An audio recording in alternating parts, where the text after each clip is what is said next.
अभी हम फिर से फाइंड डेसिमल एक्सपेंशन करेंगे, ठीक है। Find the decimal expansion of, अभी 1/7 है तो हम 1/7 का लेंगे और इसे भी हम डिवीजन करना चाहेंगे 7/1। तो चलो स्टार्ट करेंगे। 7 के टेबल में 1 आता है नहीं, तो हम क्या लेंगे, 0 ले लेंगे और 1 के बाजू में 0 लिख लेंगे। और 7 के टेबल में 10 आता है नहीं, तो हम ले लेंगे 7, क्योंकि उससे छोटा 7 ही है।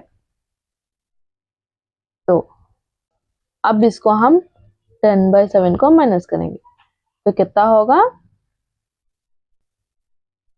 तो 7 के टेबल में 3 नहीं आता है तो हम ले लेंगे पॉइंट, तो इधर हम 0 हो जाएगा।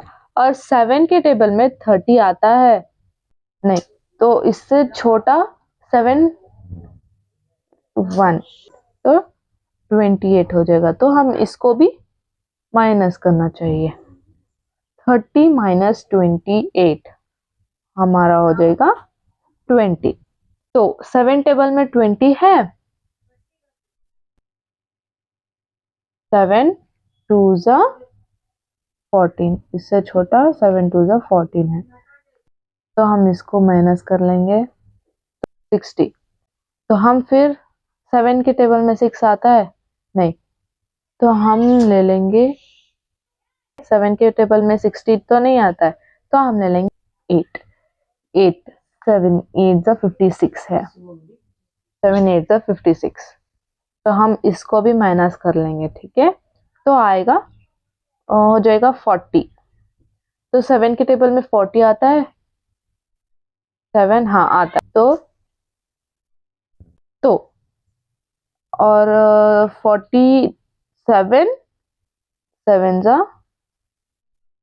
35 हम लिख लेंगे, तो माइनस करेंगे तो 50 आ जाएगा, 50 तो 7 हम 49 लिख लेंगे और माइनस करेंगे तो 1, तो हमारा आंसर टर्मिनेटिंग है। और इसका रिमाइंडर है 3 2 6 4 और 5 एंड लास्ट में 1। रिमाइंडर कैसा आया, तो इधर हमारा फर्स्ट का 7 के टेबल में से आया है 3, हमको इसे जो भी फर्स्ट आता है, जो 3 2 फॉर एग्जांपल 3 2 6 4 5 1, इसको हम रिमाइंडर बोलते हैं, जो भी फर्स्ट आता है। तो हम लिख लेंगे 3 2 6 4 5 1, रिमाइंडर इसको बोलते हैं। डिवीजन, हमको डिवीजन 7 से जो मिला है हमको आंसर, 7 को क्या बोलते हैं, अभी जो भी नंबर, फॉर एग्जांपल जो भी नंबर हो 5 6 7 8 9 फॉर एक्सेट्रा, उससे हमें नंबर मिलता है, तो हम इससे टेबल्स देखते हैं कौन से टेबल में क्या आता है। तो जिस टेबल को हम याद रखते हैं, तो मतलब जिस टेबल को हम इधर लेते हैं, उसको हम बोलते हैं डिवीजन। तो हम कौन से नंबर को लिए थे, 7, तो हमारा डिवीजन हो गया 7।